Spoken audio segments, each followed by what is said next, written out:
Ugh. I guess when I said never again, I really meant once or twice more. Okay. Okay.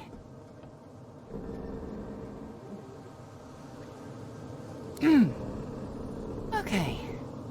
Hall of Echoes once more. Our home away from home. Close indeed. You almost became a god, and instead you're still... you. At least you managed to murder one of the 7. Quite the spectacle. I've never seen anything so... Let's talk about this later.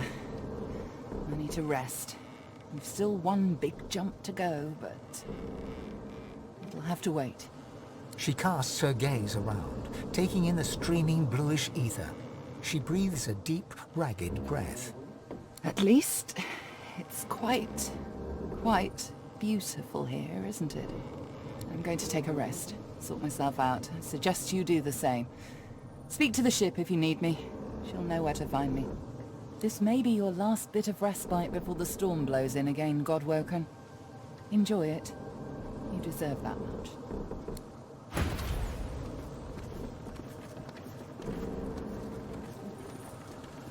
After all that's just happened, life, every flawed morsel of it, seems more precious to you than ever. You look around at those who have accompanied you so far. In each one, something unique shines through. Divinity has eluded you so far, but life beats strong within you, here and now. Who knows what lies ahead for you, for your companions? Your quest failed. The void is growing stronger, and the hall is dark. You feel the need for some affection. Perhaps they feel it too.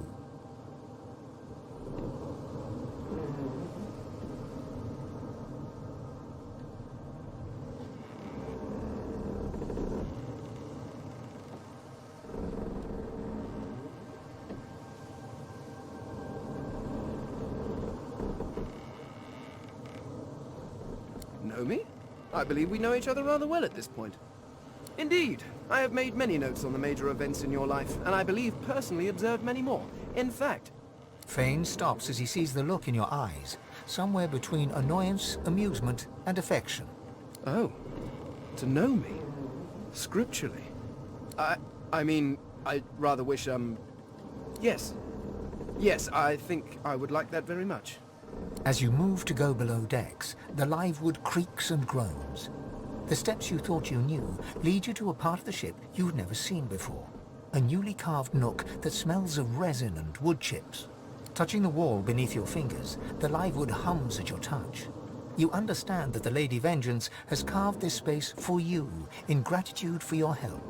You enter and feel the presence of the ship recede, offering you the total privacy of a moment alone with your companion. The first moment you have been truly alone together.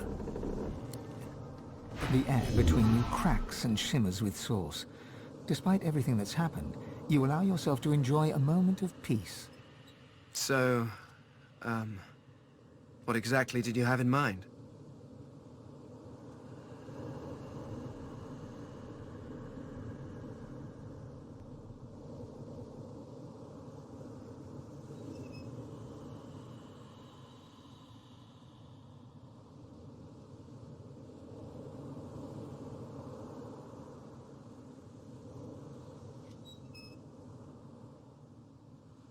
Huh.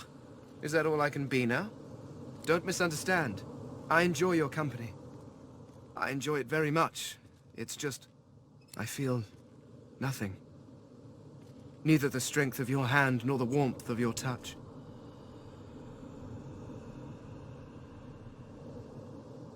Is it?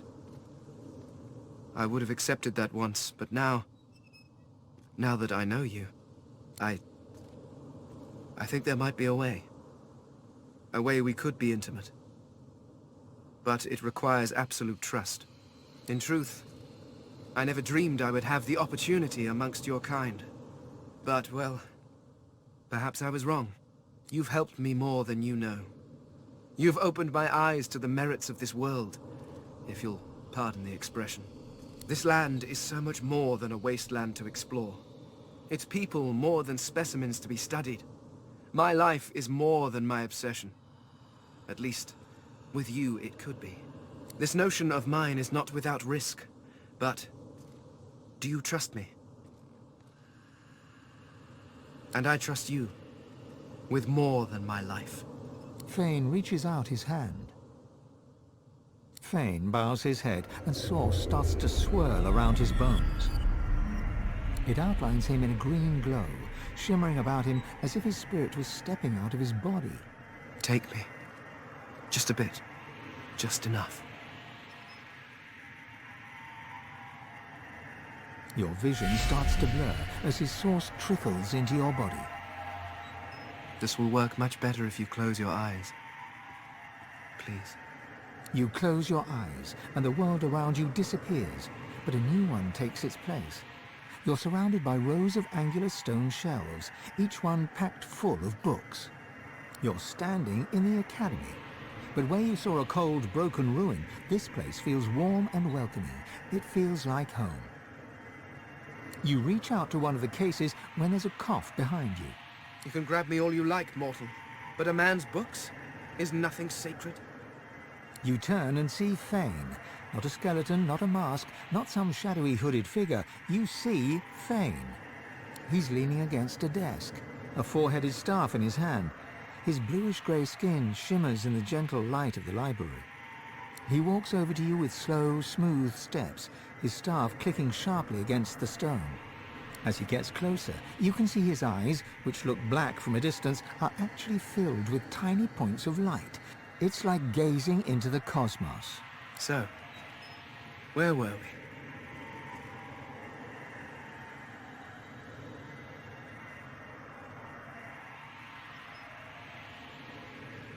His skin feels smooth, like well-loved leather. It creases into a smile as he gently leans into your palm. I must admit, my research never covered ways to entertain cherished colleagues as they're pulled into interactive memories of your past. Is that not accurate? We certainly work together.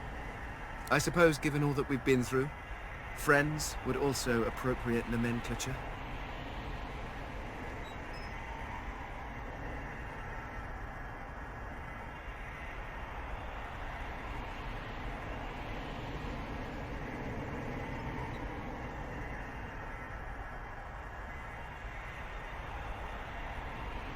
He leans in with a smile, his lips meeting yours.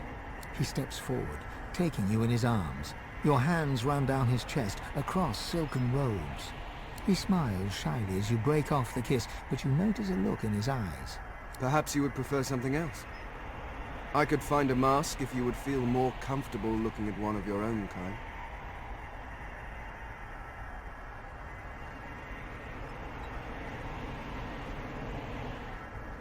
He leans over and touches his multi-headed staff. Source floods through his body, and it shifts, turning to a lizard, a dwarf, a human. Fane hoists you up in the air, walking back to his desk.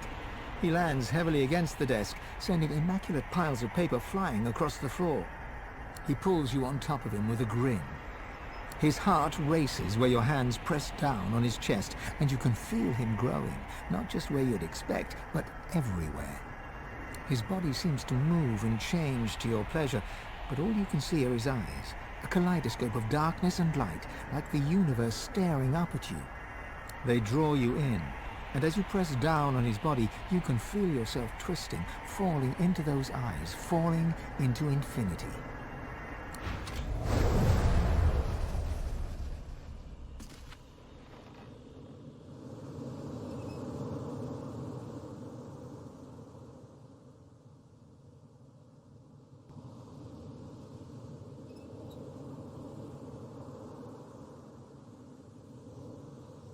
Well, that was... my word. I mean, I never imagined. Especially when our previous encounter went so disastrously wrong. I mean, thank you. No, I do. I truly do. Before you, I moved through this world like a ghost. I tried to see everything while remaining unseen. I touched nothing. Was touched by nothing. The greatest horrors and heroisms were no more than footnotes to me. But you... Fane takes your hand, interlocking his fingers with yours. You saw me. You touched me. You showed me just how little I knew. So yes. Thank you. Yes. Well, I just wanted to say it. You were most... unusual. Coupling for us is a more ceremonial affair. This was briefer. I remember the conception of my little girl took almost a day. But for all its brevity, this was... it was glorious. Alas, I fear reality calls. We had better get back to the others.